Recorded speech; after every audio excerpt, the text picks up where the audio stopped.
Hey, everybody. Welcome to our podcast, Frenemies. It is that time of the week again where we come together and talk baseball. Joined, as always, by David Swor. I am DJ Cox. Well, David, once again, it's been an awesome week of baseball. Lots of good things, lots of sad things, a few bad things. We're going to get into it all on this podcast. It's going to be a lot of fun. But let me first start out with David. Happy birthday, man. You joined the big 40 club a couple days ago, and welcome, man. It's a bad club to be in. So, DJ, are you 40 as well? Yeah, April 4th, I joined the club. So, wow. But man, I remember looking back in the day, the Yankees would always sign these guys that were like 40 years old and be like, gosh, man, why are they signing all these old guys? And now we're one of them. And actually, it hit me the other day. DJ, I haven't played a softball game now in like a year and a half. So I guess I'm essentially retired. I can't believe it. We were just talking the other day, some of the guys I played with before. I guess I'm done. What happened? Just like that, I'm old. I'm retired. I don't even know what to say. And I shot the other night. We had a thing at our church, and I shot free throws. Free throws. I'm not play basketball. Shot free throws, and literally my elbow was killing me the next day. So, I guess just like that, I can't even shoot free throws anymore without getting sore. So, I guess I'm done. I'm telling you, man, you're so right about that. When you see some of these guys that are out there playing professionally at 40, man, there is no way. I've lost all my speed.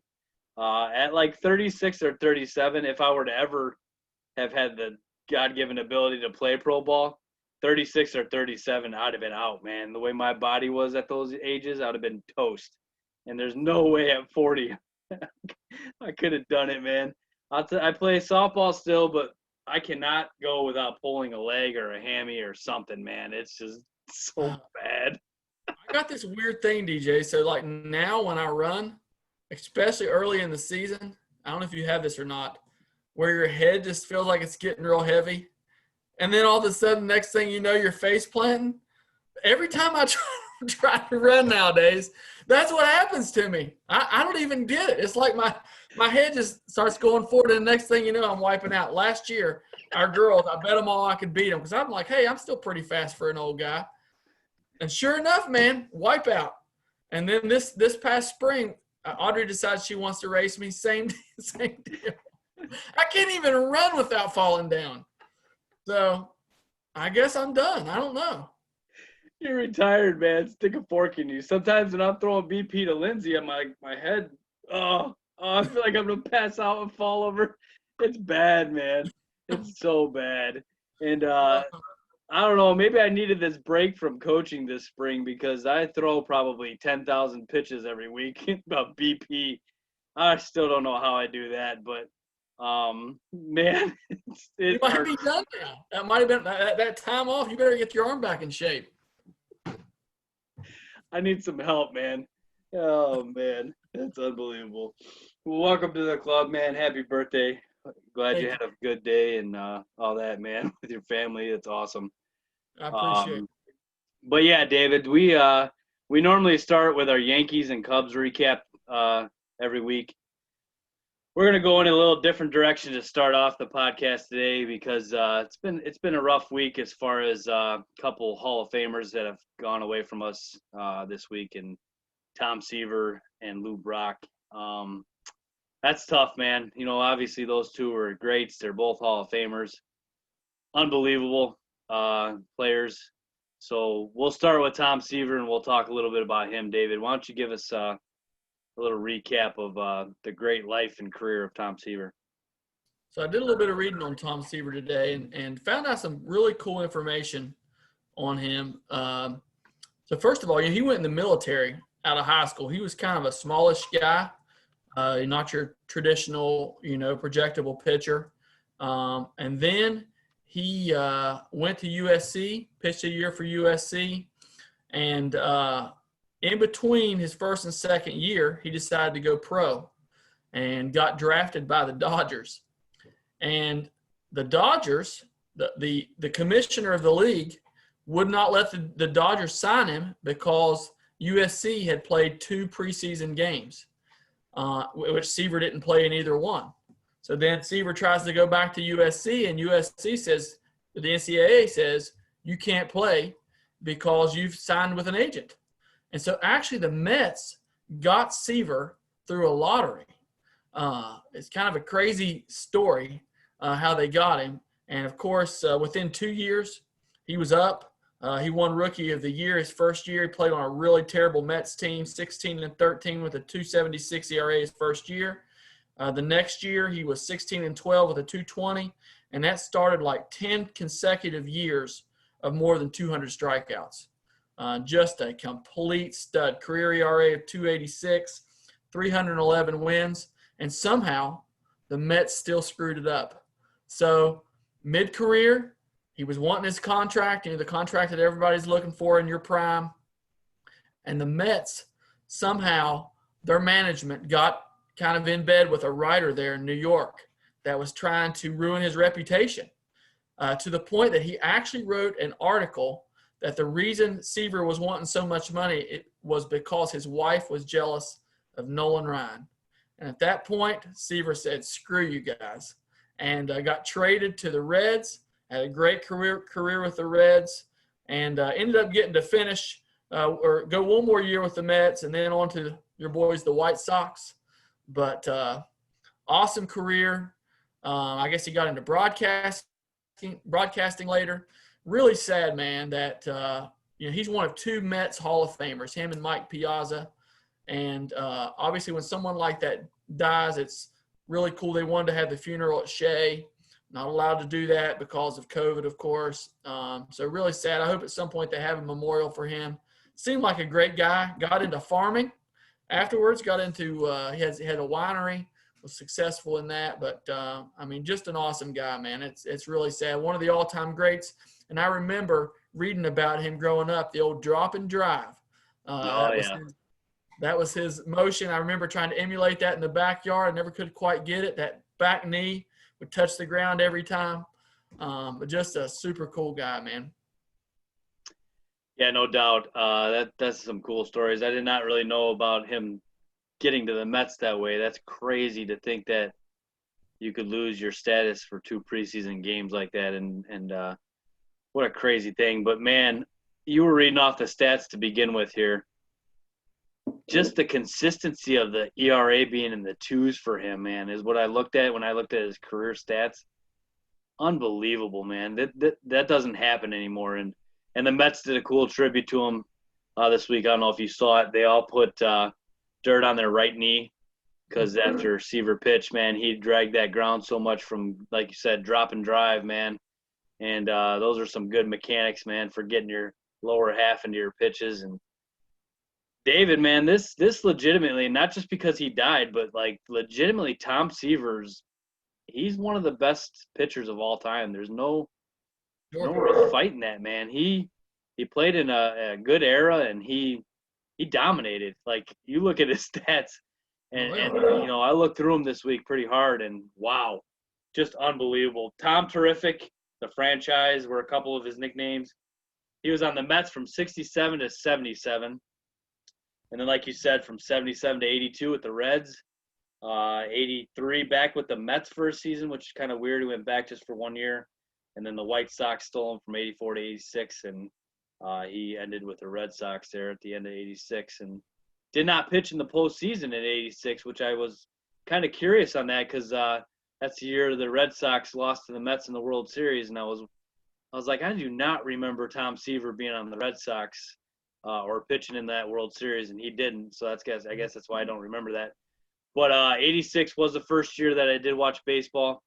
And I do, unfortunately, remember Tom Seaver only as a White Sox player. So that kind of stinks from that perspective. But I did see him pitch probably 1 or 2 times in my life. And then that was it because, obviously, he was done after 86 season. And I am glad that I did get to see the end of his career, though, even if it was with the White Sox. But What an outstanding career he's got.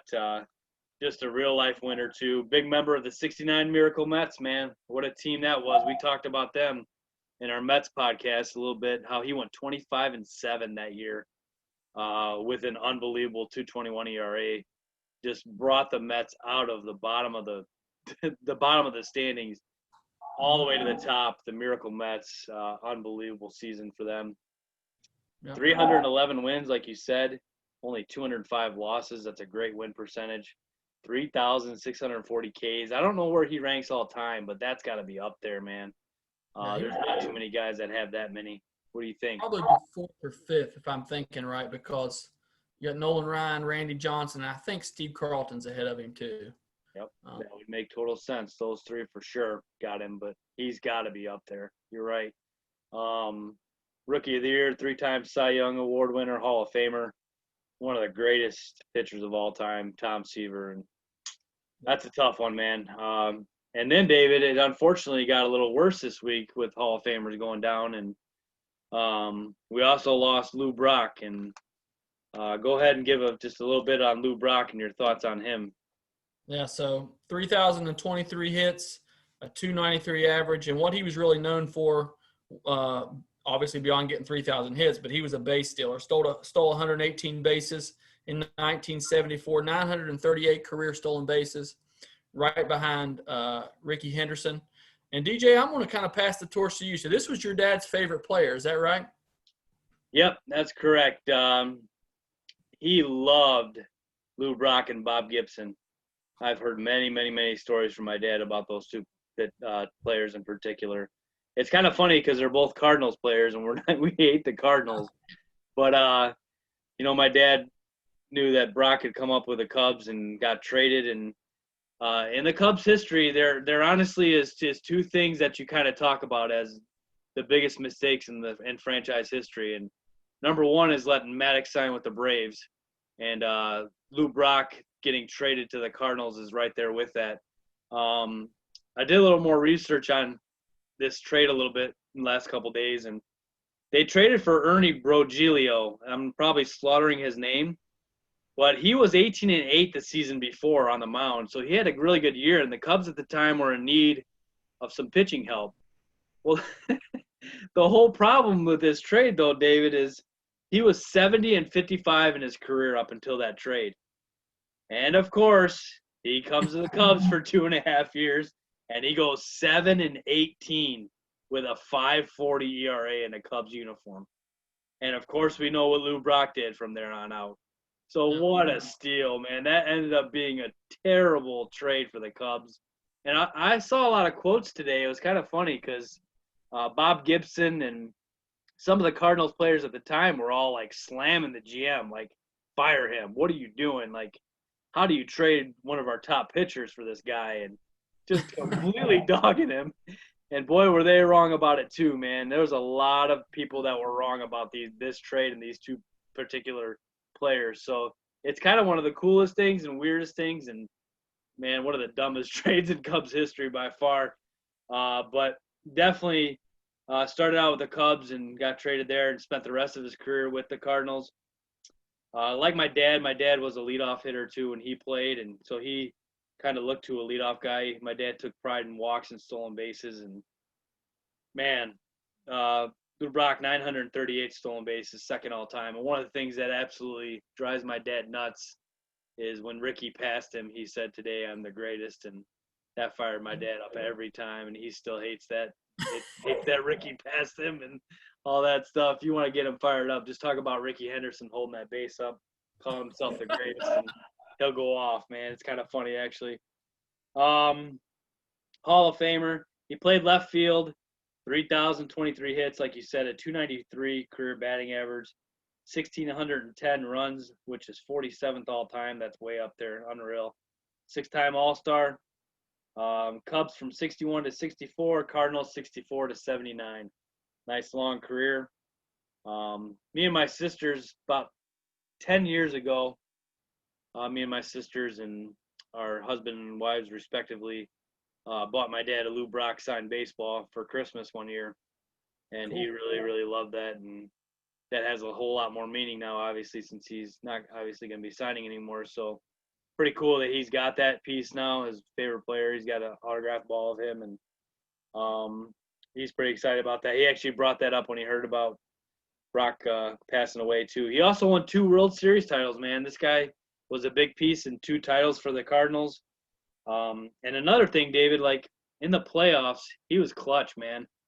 34 for 87 in 3 World Series with a 391 batting average.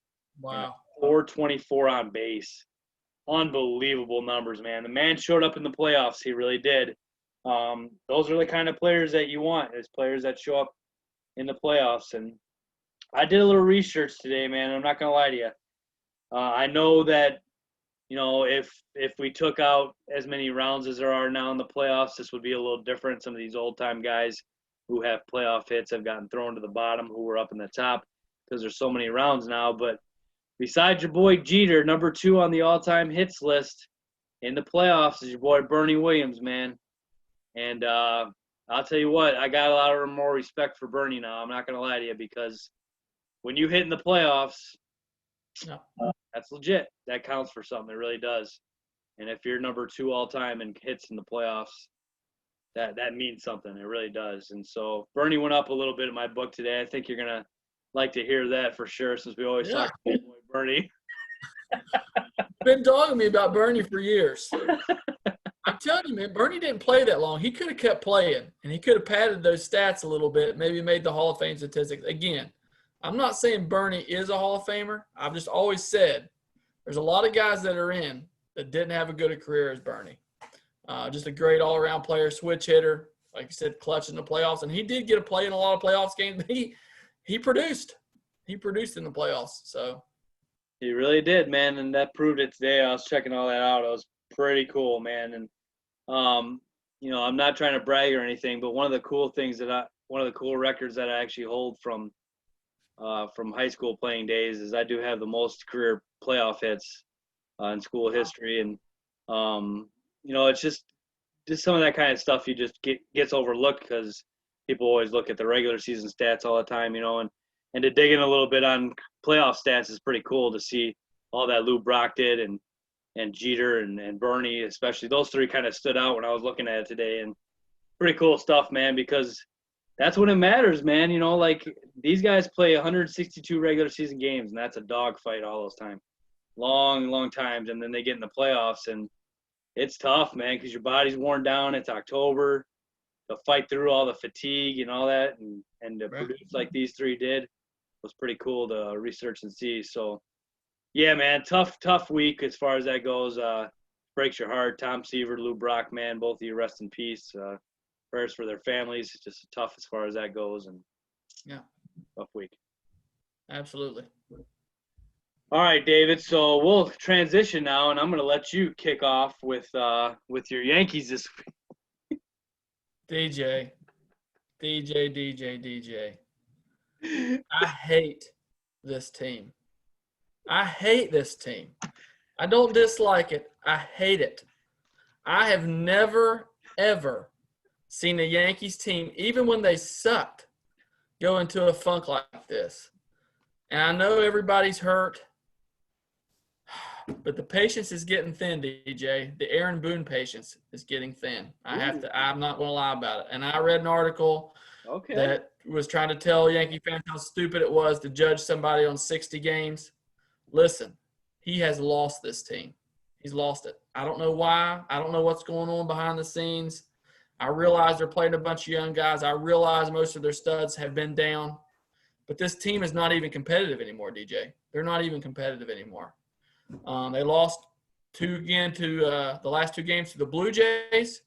Last week they were 4-5. I do realize too the Yankees have been the victim of having to play a ton of doubleheaders to no fault of their own. So 4-5 last week.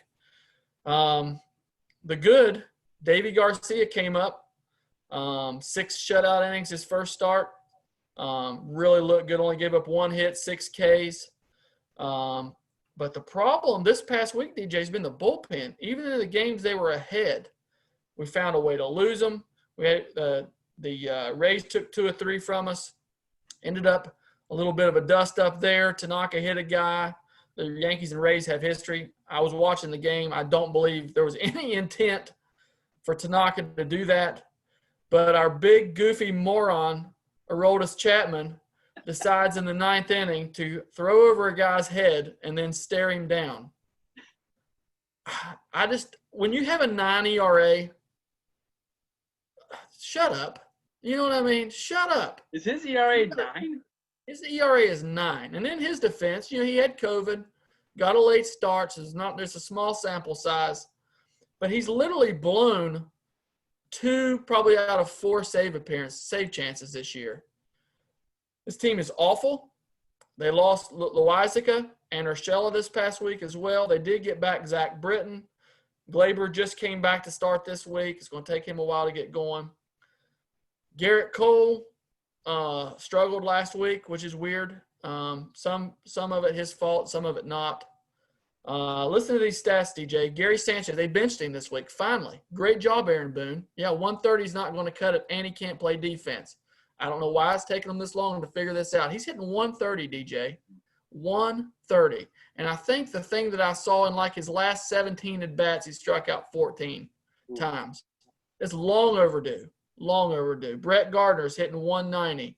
Tyler Wade. I know you don't know that name, DJ, but this is this prospect that they've been talking about for the last few years. He can't hit. We're on year 3 of this. He's hitting 157. What are we doing? Mike Ford hitting 156. That's our DH right now. It's brutal. It's just absolutely brutal. I've never seen a team find as many ways to lose. And I can't believe I'm saying it, but my patience is thin on Aaron Boone. It's thin. So wow. That's the week. Let me pick on this a little bit because that's a big statement. What in particular are you now? Listen, here's my defense for Boone a little bit. And I just want to feel you out on this a little bit. Look, man, to his defense, Giancarlo. I mean, all these Aaron Judge, Glaber, you're taking your top players out, and they're all out at the same time. What's the problem? Like, what are you losing patience with? Like, particularly, like, what's driving you to losing it for him? Because I mean, come on, man, he's got the big dogs of all. You guys have been bit by the injury bug more than anybody in the entire league. That's not even a question. Like, they are getting destroyed by injuries. Yeah, there's no doubt.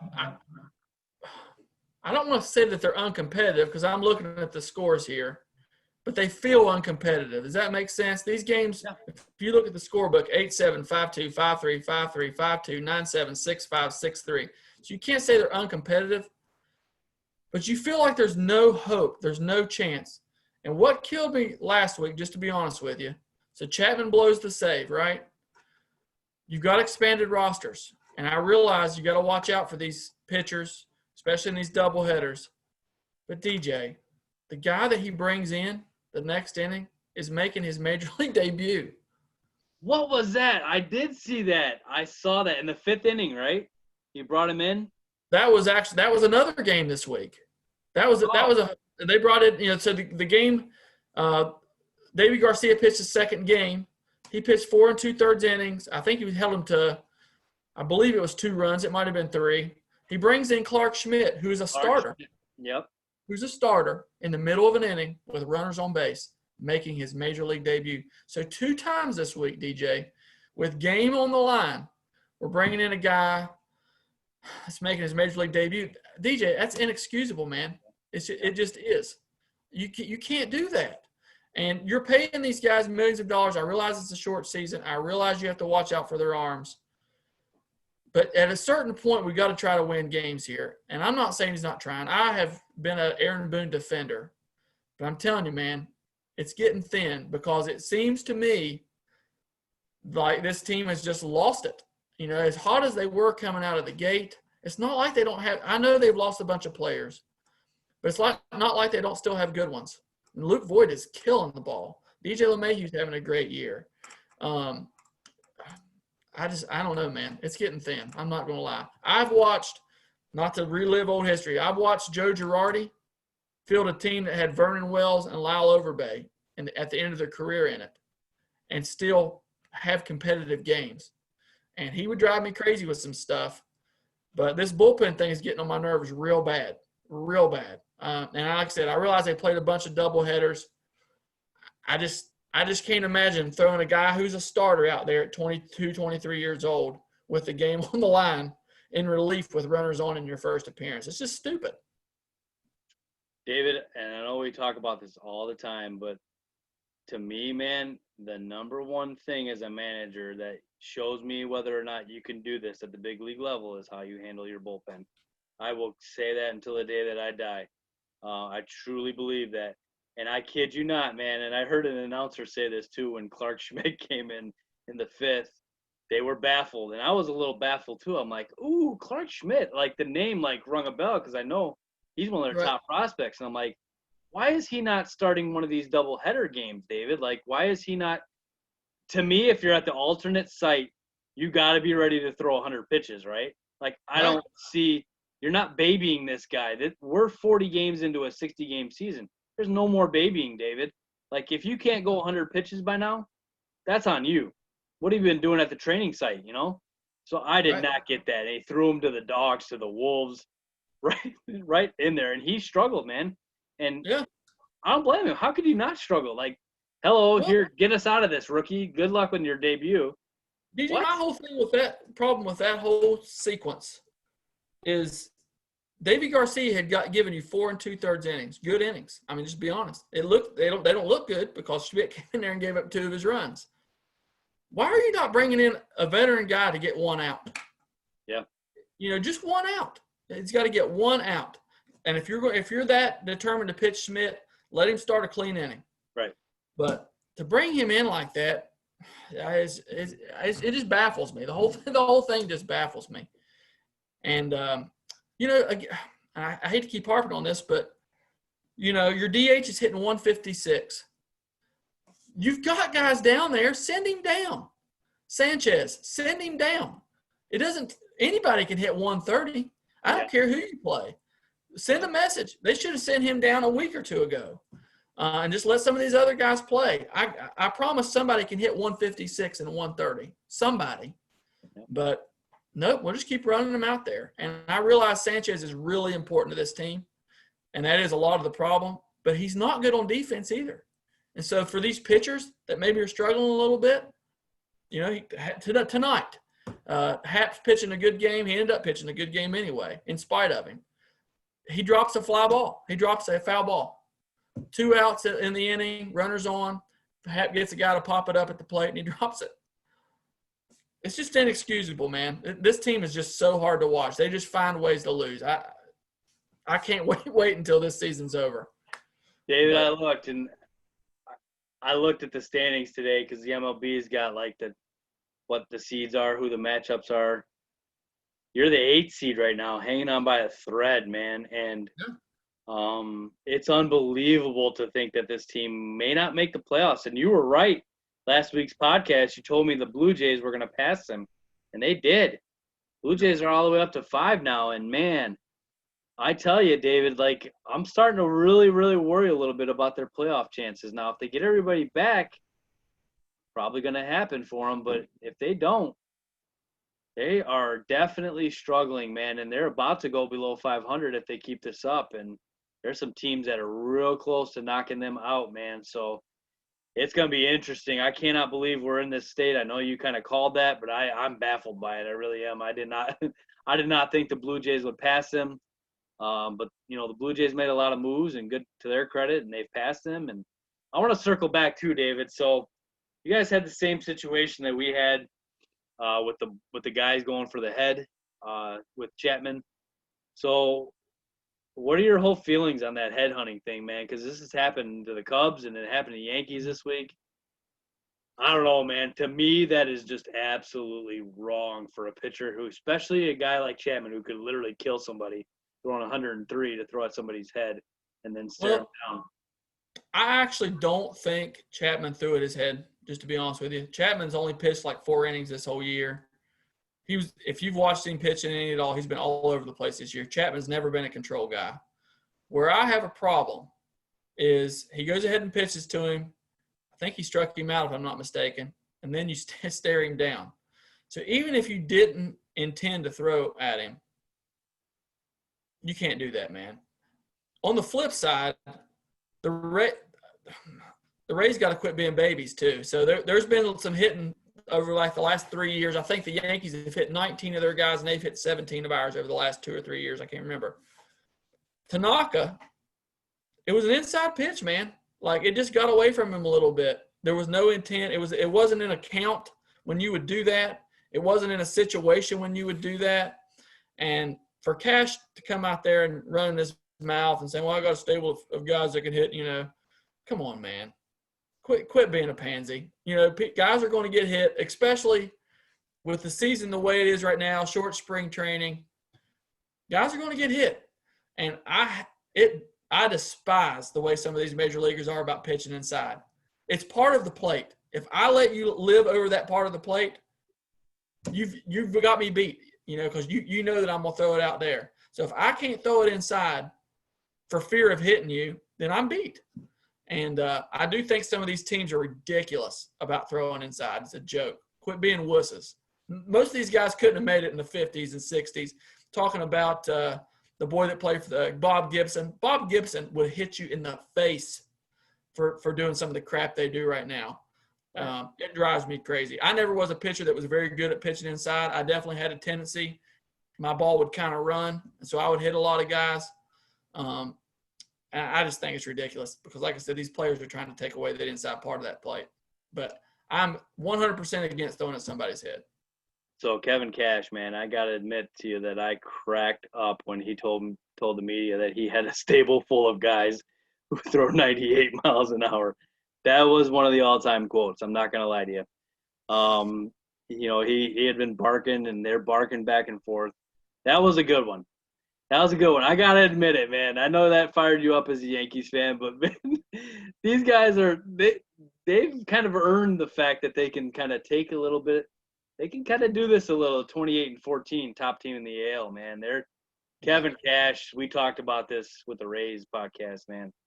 The guy's a genius. There's just no doubt about it. That team is built awesome. Whoever their GM is, tipping the cap to them. They are outstanding, and they are destroying the Yankees this season. I think they're done playing each other now, and I'm pretty sure the Yankees are happy with that they're done with the Rays this year. So, unbelievable as far as that goes. Just real crazy. Anything else to add about the Yankees, bud? No. I'm definitely ready to hear you talk about the Cubs. I can't handle any more Yankees right now. Well, transitioning, David, I feel like I'm echoing again with the Cubs. A 4-4 week, just average. Like I said, thank God for that 13-3 start because we're still cruising along here with first place in the NL Central, and right now we've kind of become the fourth best team in the National League from the second best last week, which kind of stinks. We got passed by the Padres and the Braves. However, we are the 3 seed because each division leader will be the top 3 seeds, and we are the third one as far as that goes. Right now, we'd actually would match up with the Cardinals in the first round, which is kind of crazy, and we would play a 3-game set against them. So that's where we're kind of sitting as far as after everything is dust has settled this week. That's what it would pan out to be as of right now.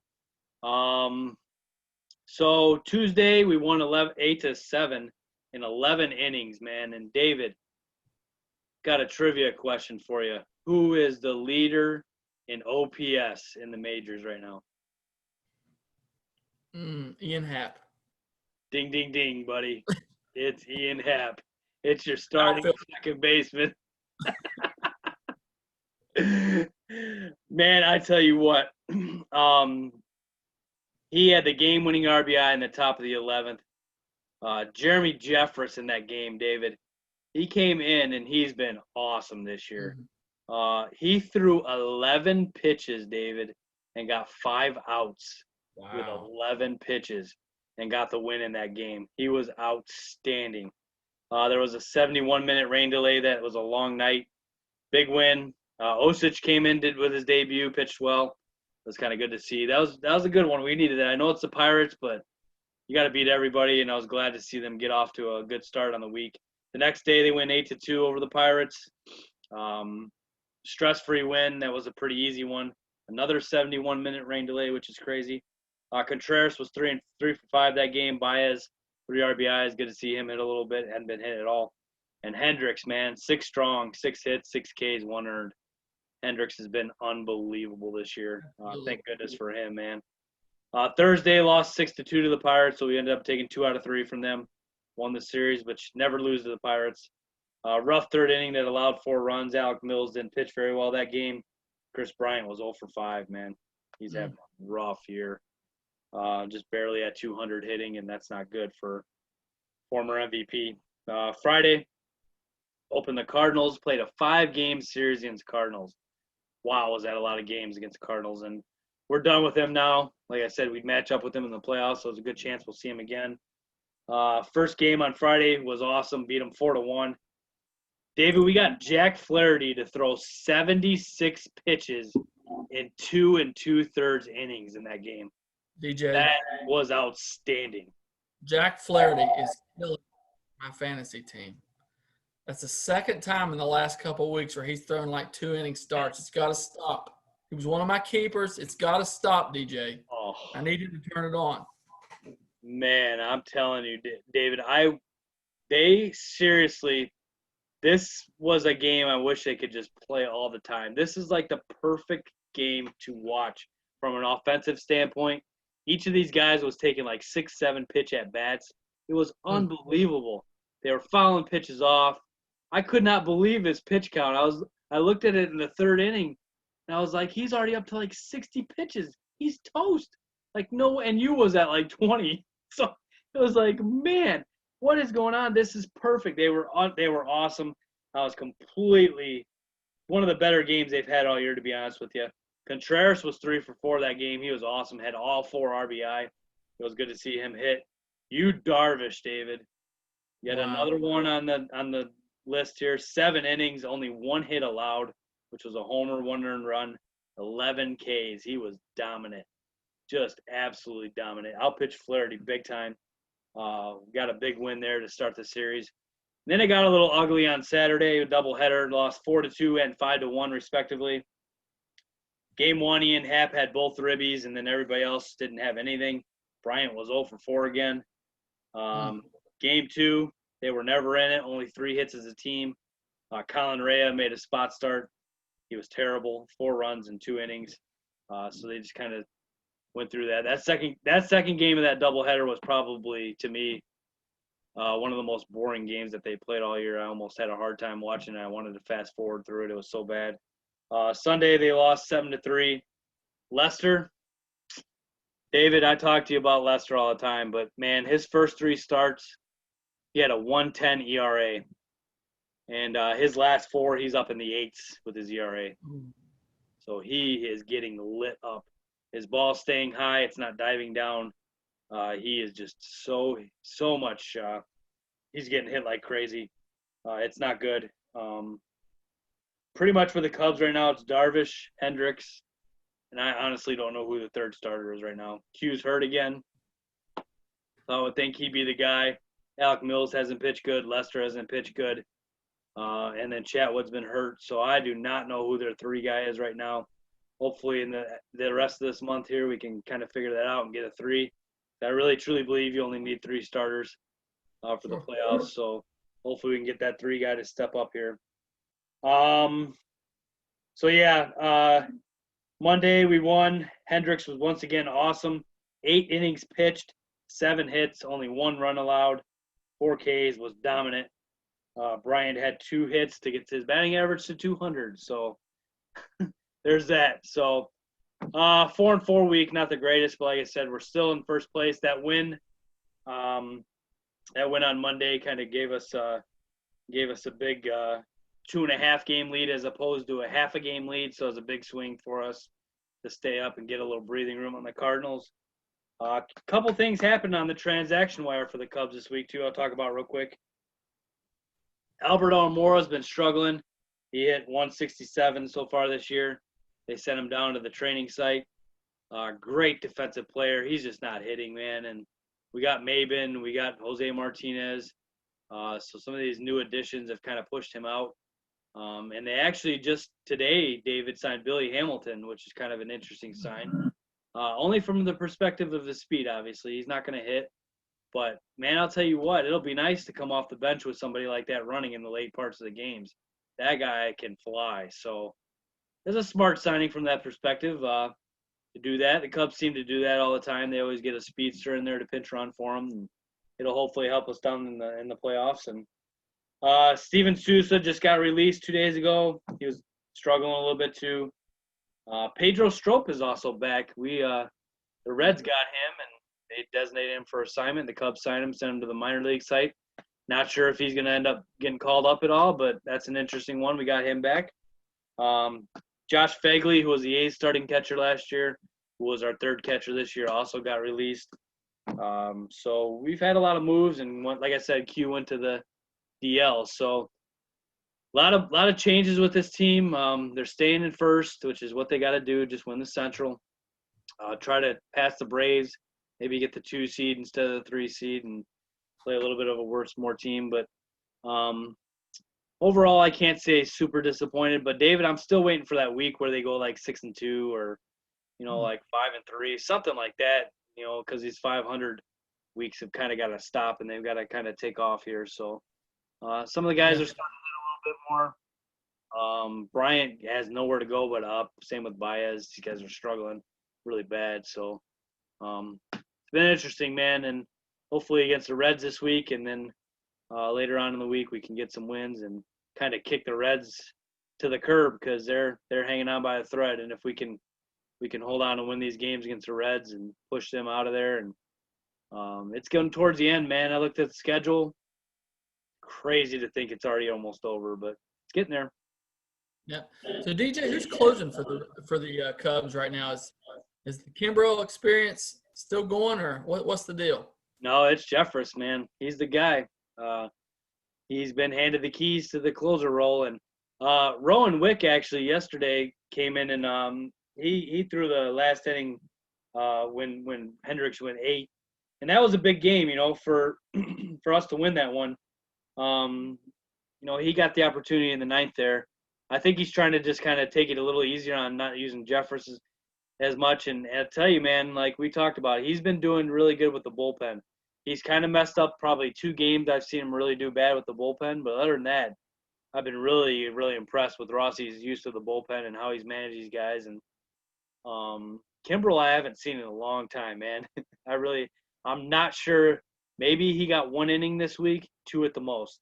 So that just goes to kind of show you where he's at right now. So maybe Strop takes his place. I don't know, man. He's got to go, though. He can't be pitching in any key situations anymore. So it's really kind of sad. Kimbrel was on like a Hall of Fame track, and pretty much, man, it just stopped right in his tracks. I haven't looked at his stats enough to make a decision on that, I don't guess. I mean, he's been very dominant. But I would probably say at this point, just shooting from the hip, he's probably from the outside looking in as closers go. I mean, he had some great years, but, did he string together the magic number 10, right, DJ? 10? That's what it's got to be. 10 years is what it's got to be. I don't know.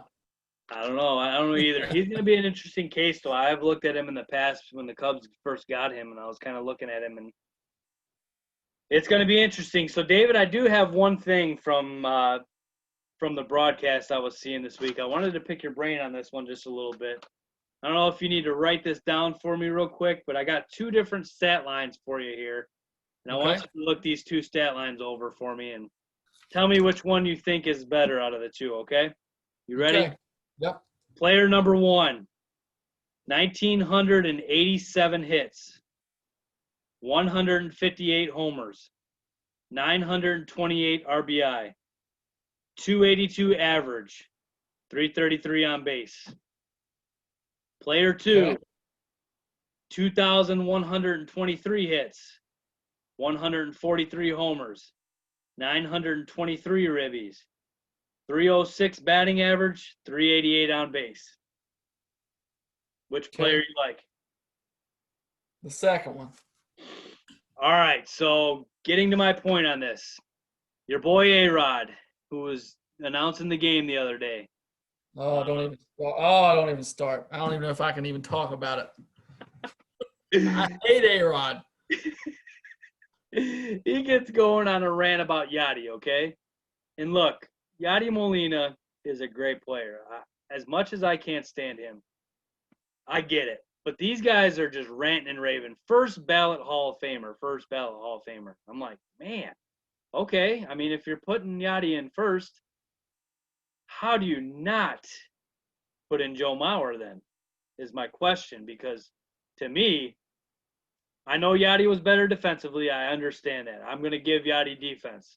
But Joe Mauer, historically, is one of the greatest hitting catchers there ever was. And here's my problem with Joe Mauer. I like Joe Mauer. And let me just say at this point, I don't think Yachty's in the Hall of Fame either, so I'm just going to throw that out there. But my problem with Joe Mauer, through no fault of his own, ended up at first base for probably half of his career. And he was a great hitter. I just don't think he has Hall of Fame numbers, and I don't think Yachty does either. So Yachty, I just pulled him up real quick. His WAR, which takes into account defense, is 40. He's not close. His bat's just been probably slightly above average. I'm not putting him in the Hall of Fame.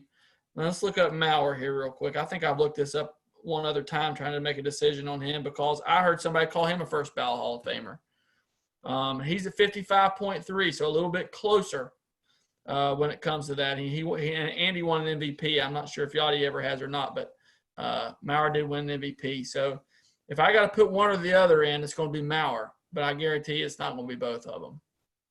That's just the thing, David, is I just don't understand like how and you know that when Yachty comes up, he's going to get a lot of love. And I don't know about Mauer. It's going to be very interesting to see what they do with these two guys because it's going to be a big one when they both retire. And Mauer obviously already has, but when they both kind of come up, close to the same time and see what they first do with Mauer and then what Yachty ended up getting when he comes up. So I just kind of saw it. I don't know, man. I look at Yachty's numbers and I try to compare him to catchers because that's what you got to do. You can't throw him in with, first baseman or third baseman numbers. I don't believe you can do that. I don't know. I really don't. I got to look more into it as far as comparison's sake. But I was just thinking that came right into my head right away is like, well, then guys like Mauer and even David, to a lesser extent, I'll take Yachty over him, but Buster's got to be up there too. I'll put Mauer, Yachty, and then Buster in that. I'm not gonna, go crazy on Buster or anything. He's not a Hall of Famer, but I think those are kind of the three guys you think of when you think of those other two. Again, I couldn't put Buster in either, and I'm gonna be a biased Yankee fan here. If you're letting any of those guys in, how are you keeping Jorge Posada out? You're right. I don't get it. He's got 275 homers, and Posada wasn't a great defensive catcher. He wasn't, but he caught well enough to win some World Series games. But David, here's the thing about the defensive catcher. Mike Piazza might have been the worst defensive catcher of all time, and that is not a stretch. He could not throw my grandma out stealing first, right? And he was terrible back there. So that's my problem with the defense a little bit, If you don't put Posada in, none of those other guys should make it. I'll go on record saying that not one of those other guys should make it. Posada caught his whole time. That's what separates him from Mauer for me. He hit for more power than Mauer somehow. I'm sorry, you just can't. I mean, that's just my opinion. I've heard people say, if you can't tell the story of baseball without mentioning their names, then they don't belong there. And I really feel like if you're telling the story of baseball for their career, you would mention Jorge Posada's name more than any of those other guys. And I like those other guys. They're great players. And I realize catcher is not really an offensive position anymore. But I couldn't let any of them in, just to be honest with you. Yeah, I mean, I've always thought about Posada too. I mean, I don't have his numbers in front of me right now either, but I got him here. Let me read them off to you real quick. Yeah, go for it. Only got 1,600 hits, 1,664 hits, 275 homers. He batted .273, 5-time Silver Slugger, won four World Series, 5-time All-Star. Like I said, Mauer may have better numbers just because he hit for higher average, but Posada hit for more power. I just don't see – and he's got more WAR right now than Yadier Molina does. So how is Yadier Molina – this is my problem with the Hall of Fame. How is Yadier Molina a first-ballot Hall of Famer and Jorge Posada goes off the first ballot? It just makes no sense to me. 0 sense. And this is why I'm big on Hall of Fame statistics. And people hate that now. Everybody's against that. But I'm big on Hall of Fame statistics. Things like 3,000 hits, it matters. 500 home runs, that matters. 300 wins, even 250 to be honest with you, in my opinion, especially now, that matters. And this crap of, not to be mean, but we had 10 good years. Well, next year it'll be 9, because we're trying to get certain guys in. It's just a moving target that you got to hit. And to be honest with you, I think more than anything, it's a popularity contest for some of these guys. And I can't stand it, man. I hate it. Yeah. But anyway, that's my problem with the Hall of Fame. I just had to bring this up because they spent a half an inning talking about Yachty being a first ballot Hall of Famer. 2 or 3 of those guys were agreeing with it. And like you said, Posada, Posey, and Mauer all came to mind like, whoa, slow down, dude. Like you can even find a few others I'm not thinking of too, but all right, anyways, go ahead, buddy. Real quick, I just pulled up Posey, who's only played 10 years. And again, if wins above replacement, it's a big thing for people now. He's got more than Yachty right now. Career 302 hitter. But again, he's got 1,380 hits. And I'm sorry that he broke his leg and all that. But longevity matters. I'm sorry. It does. It matters. Unless you're just like overly dominant, it matters. It matters to me. And that's why guys like Tommy John should be in the Hall of Fame. 287 wins. They got a surgery that's named after you. There's not a year goes by that you don't say Tommy John's name. Sometimes a month or a week that goes by that you don't say his name. He's famous. He had a good career, 287 wins. It matters. And I don't know how he's not in the Hall of Fame. That's just one example. I don't get it. Tommy John, I agree 100% with you on, man. I looked at him and I just was like, whoa, what in the world is going on with that? That is a travesty right there that he is not. Fred McGriff, that's another guy. Why is Fred McGriff not in the Hall of Fame? And for you Braves fans out there, Dale Murphy should be in the Hall of Fame. I truly believe it. I know he's 6 home runs short of 400. He should be in the Hall of Fame. All those guys I just named should be in the Hall of Fame miles ahead of Joe Mauer, miles ahead of Buster Posey, miles ahead of Yadier Molina. The Hall of Fame can get me argumentative real fast. It drives me crazy. I had to bring that up. I just had to pick your brain on the whole Yachty love. I just don't get it. So we agree on that. Yeah. So, David, a few things I want to go over. If you want to pull the standings up real quick, I just want to talk about a few things with the standings here, and we kind of wrap up here a little bit. David, I wanted to bring this up to you first, man. My Angels, buddy. I knew you were going to say it. I knew it. Come on, David. Here we go. Here we go. They are make the playoffs? 4.5 games out of the playoffs now. 4.5. They are nipping at the Yankees' butt. They got a .395 win percentage, dude. They are coming for the Yankees. They are 7-3 in their last 10. They played the stinking Rangers this week, who are the worst team in baseball, David. They are the worst team in baseball. That's the only reason they went 7-3 is because they played the one team that's worse than them. The only one. No, they're playing them now. So they're going to get 3 more wins against the Rangers, and then they're going to kick whoever they play this weekend's butt. Because they're not playing the A's anymore, which seems like they play the A's every day and lose to them. So they're coming for the Yankees, man. And if the Angels pass the Yankees, that'll be the greatest day of my life when the Angels pass the Yankees for a playoff spot. Not going to happen. And Dylan Bundy pitches that last game to put him in for it. It's not going to happen. DJ, the crazy thing about these standings, the Mariners are a game and a half out. The Mariners. I'm sorry, Jerry DiPoto, that I hated on you so bad. I think you might be smarter than me now. but they're only a game and a half out. Everybody in the world picked them to be in the cellar.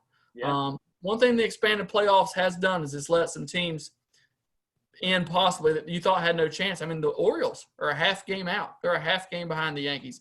And, man, it was so frustrating watching the Yankees play them this week. It's not to be arrogant, but the Yankees are just better in every way, shape, or form. And this goes back to Aaron Boone. You just have to win these games, man. When times get tough, you have to win those games right there. And couldn't do it. But kind of crazy season. The Marlins right now are a playoff team. I love it. Let's see. There was somebody else I was going to talk about here. Oh, San Francisco. San Francisco is a playoff team. Those are two teams, DJ, that we had in the cellar, man. Isn't that crazy? So here's the thing. I knew you were going to bring the Giants up, and I'm still not a believer. Here's my thing, okay? I honestly and truly believe that the Rockies and the Brewers are going to overtake the Marlins and the Giants. I really do. And as much as I would love the Marlins to stay there, I really want them to. I do not want the Giants to stay there. The Giants aren't going to stay there. One of those teams is going to jump them. They're going to be out. It's a miracle they're still even in it. I can see the Rockies. I can't believe the Brewers. I just don't believe in them. I don't either. I actually think Miami's got the mojo going. They got the young players that are up there playing. They don't even know that they're not supposed to be there. And the Rockies, I actually like the Rockies in some ways. If they could ever get consistent pitching, they obviously can hit. Herman Marquez, I don't know why I pick him every year in fantasy. Every time I don't start him, he strikes out 10 and pitches 7 shutout innings. And every time I do start him, he gets bombed. It's so frustrating. I've tried switching him, when he's at Colorado and when he's not. That doesn't work either. But, man, they can really hit. They can really hit. They got some star players, Arenado and Charlie can't think his name just slipped. Charlie Blackmon.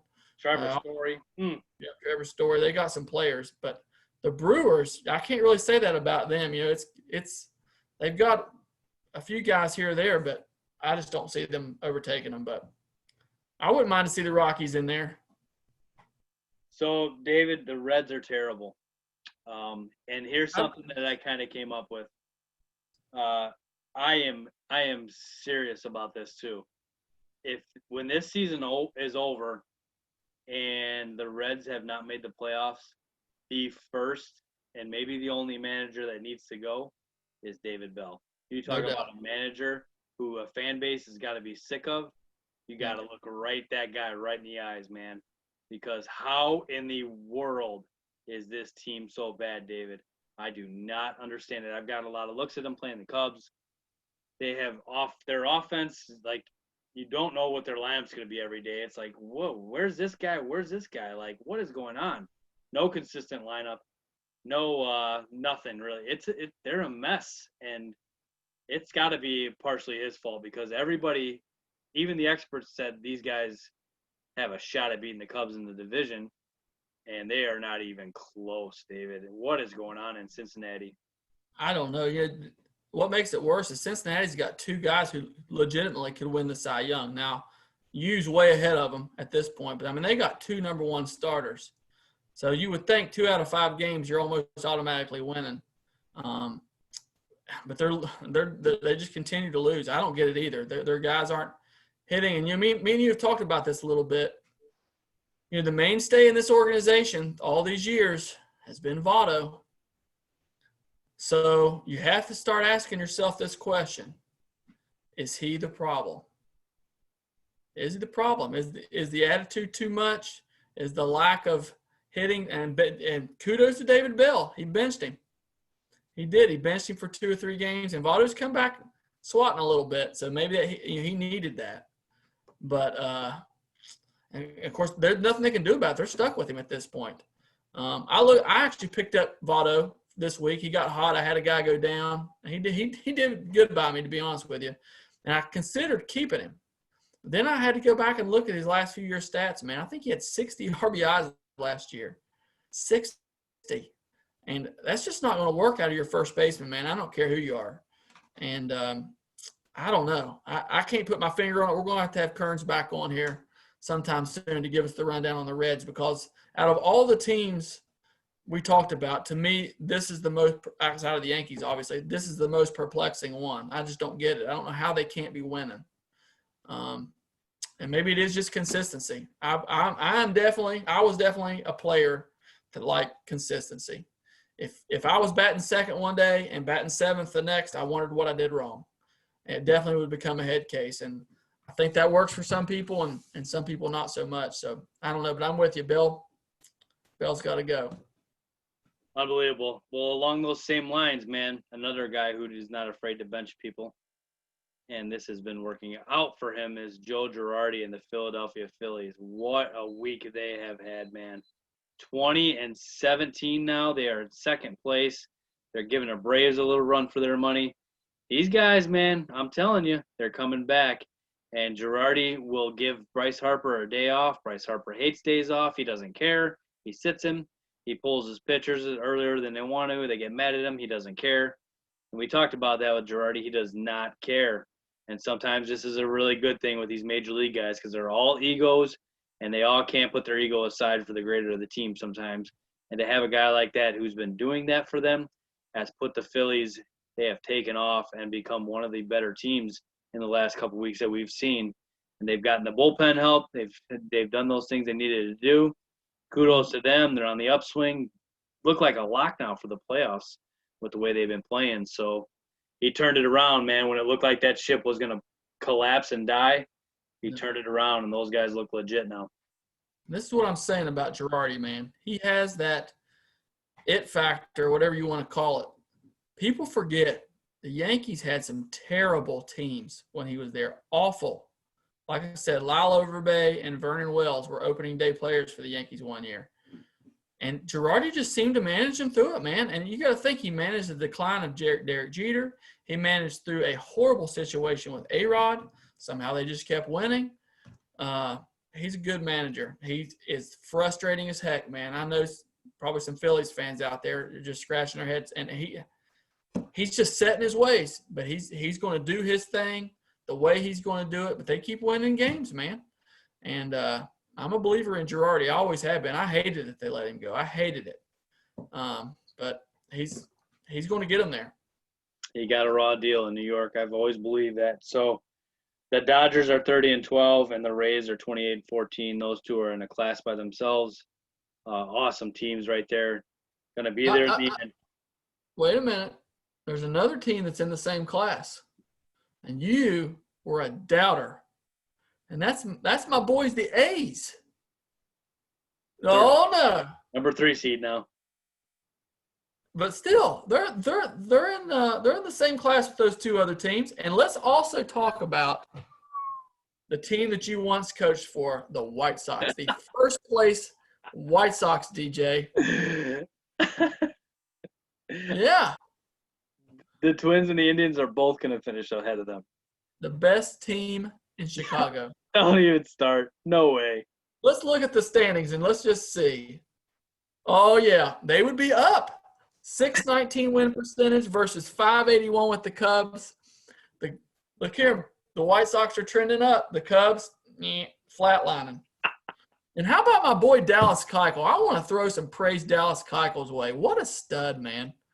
What a stud. Big game pitcher. When they were struggling there in the beginning, calls a team meeting and just lays everybody out. I like me some Dallas Keuchel. I'll admit it.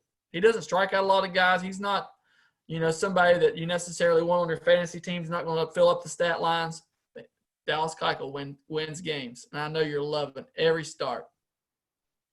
So, David, this is kind of cool. The last 3 games of the season this year, Cubs versus White Sox. And I got a huge feeling that that's going to be a meaningful series at the end of the season here for both teams for positioning-wise. So that's going to be a lot of fun, man.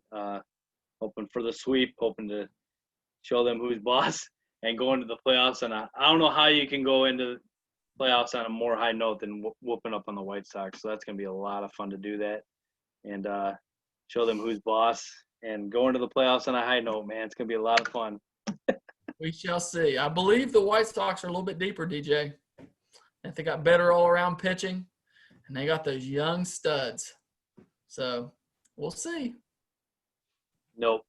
I am disagreeing wholeheartedly with you.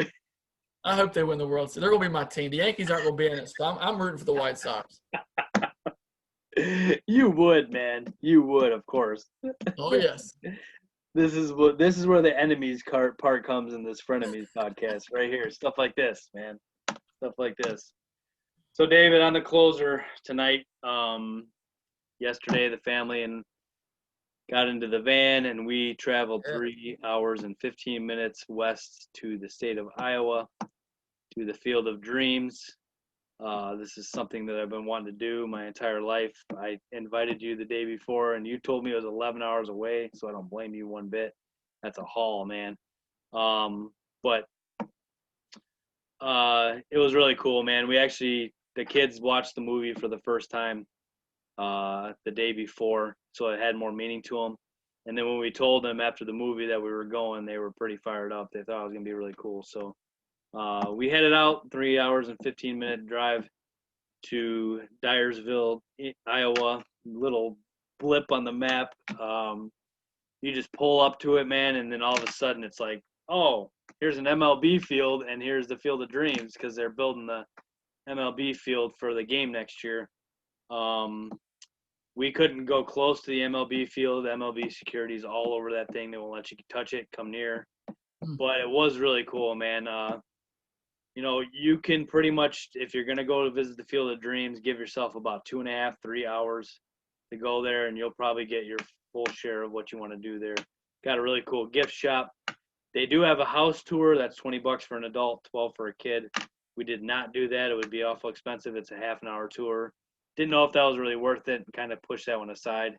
But to get on the field, Lindsay took some BP. She got some oohs and ahs from the crowd, which is kind of cool. I got to know, did she hit any bombs? Did she what? Did she hit any bombs? I was watching her hack on Facebook. It was looking pretty good. She didn't hit bombs, but she was line driving them pretty good. She about took some adult guy, like 50-year-old, his hands off because he tried barehanding her. I was like, you are stupid, man. He's going to take your hand off. So she was ripping them, man. And some high school kid came up and hit. It was kind of cool to watch him. He blasted one into the corn. That was the only one I saw going to the corn. It was pretty cool. You can only do it once. I wanted to hit, man, but I just I didn't want Lindsay throwing to me because I can't really control where it goes. I didn't want to kill her, so I wanted to so bad, man. Have him groove you a few? I should have had him go out there for me and just throw me a few pitches, and there's no doubt that would have been fun. But yeah, you do the whole corn thing where you come in and out of the corn and play catch with everybody that was there and all the kids and Nicole, and man, it was awesome. It really was, and it was a lot of fun to go there. It felt really cool on Labor Day too. It was just a good experience.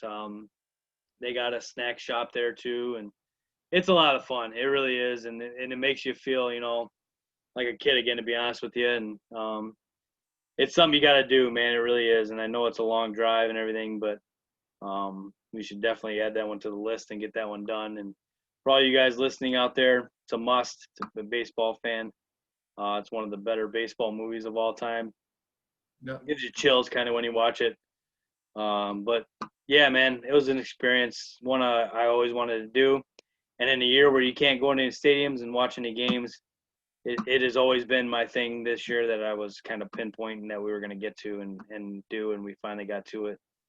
I'm kind of glad we did do it because next year we got a lot of ballparks to catch up on. So we do. This year, this is all just going to be filmed. So we got record of it.